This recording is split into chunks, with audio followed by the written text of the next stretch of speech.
Python input, output and import.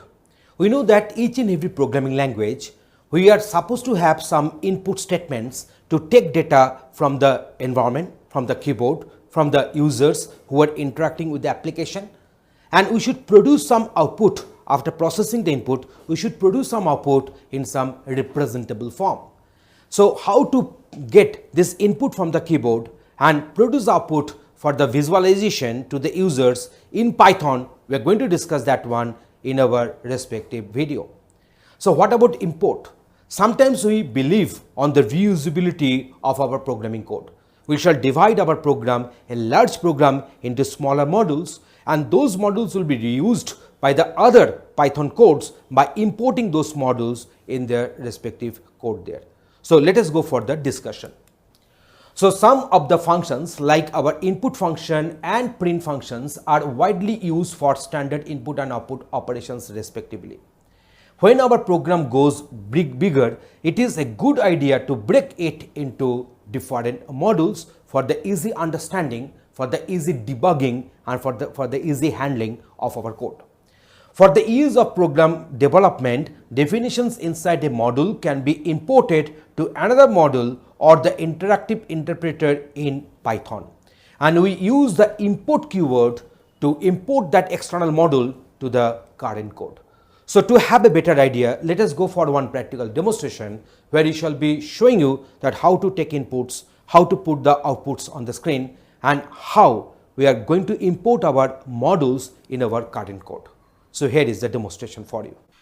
We're going to discuss the print function and its usage. To print a sentence or to print a variable value on the screen, we use the method print. So print this sentence is output to the screen here. So if I go for the execution, you can find that this sentence is output to the screen. A is equal to 5, and here we are writing the value of A is equal to A. So now this 5 has got printed. And if you go for this print 1, 2, 3, 4, so print is producing the outcome as 1, 2, 3, 4 in this way. Now see, if I go on writing this one as A, this value of A is plus A, it will produce one error message because A is of the type of integer, it is not of string. So it can be done in this way, that is A, str A, that means we are converting this A to the string type, and then we are going to print that one as this. So that is another way to print the same. Otherwise, the simple syntax is this one. This is a simple syntax. You can find that this print and this print, they are coming, and the outcome is coming in the two separate rows. But if I want to print this one in the same row in which it got printed, in that case I shall have to write here is equal to end is equal to this. That means the string which is having one default /n, that is a new line character as the trailing new line character by default. So I'm just replacing that one using null. So now what will happen, these two lines will get printed in the same row. So now if I put this one as this, so you can find that the outcome is coming something like this one. Otherwise, if you don't mention any end here, then they will get printed in separate lines. Now print 1, 2, 3, 4 and separated here is star. So print 1, 2, 3, 4 separated here is star. So it will print as 1 star 2 star 3 star 4 and this way. So here we have given the separator. If you give the separator as comma, if you give the separator as comma, you see that they will get separated by this comma and blank space if it is so. So they will get separated in this way. So separated is actually indicating that what character you are supposed to get within the variables or the values going to get printed using the print statement. Here we are having this hash as the separator and end with this ampersand. So here this hash, as we saw before, that this is a separator and this ampersand is coming as the respective end one. So that's why it is getting printed in this way. Okay, next one. I love, this is my placeholder and the placeholder number is 0 and the placeholder number is 1. Here this bread will be the will be at the 0th place, will be replacing the 0th placeholder, and this butter will be replaced as the 1 placeholder. So you can find that it is coming, it is producing the output something like this.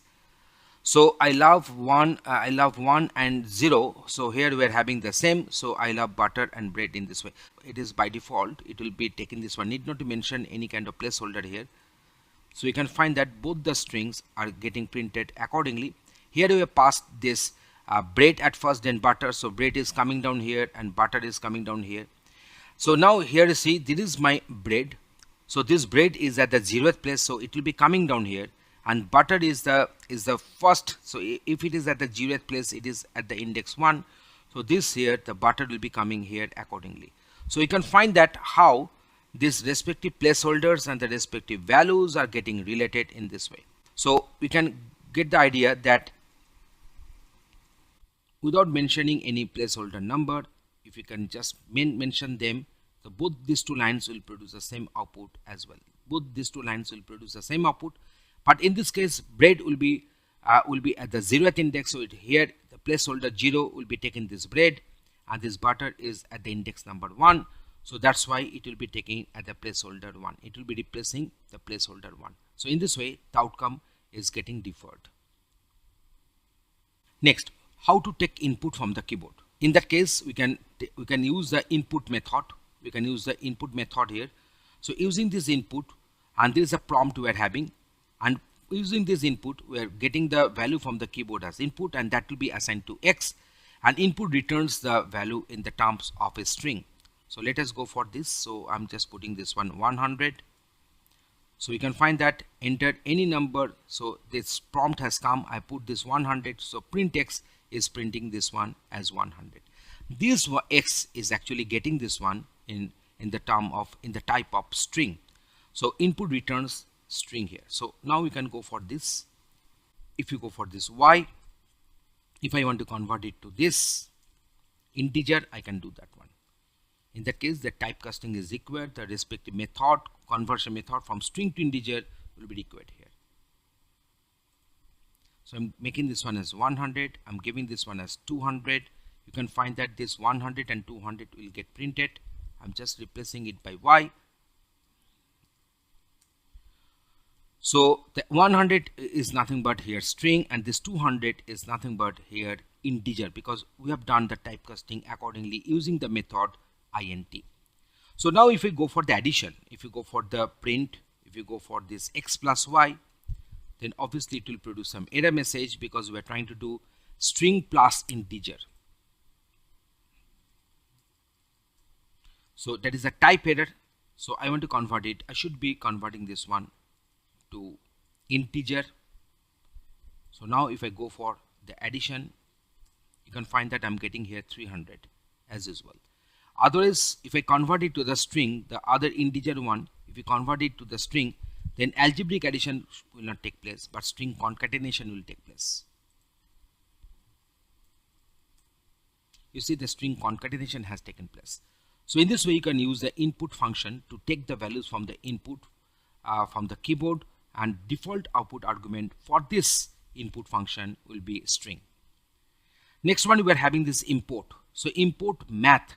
So mainly done at the top of the program. So this math module we have imported, and later if you want to access this pow, so pow means power. So math.pow we can access, and that is intx, 2. So in this way it will make this one as that is x to the power of 2 in this case. So if I make this x is equal to say 100, if I make this one, so here I'm getting this 100 to the power of 2, that is a 1000. We are getting this one as 10,000. So that is my math.pow.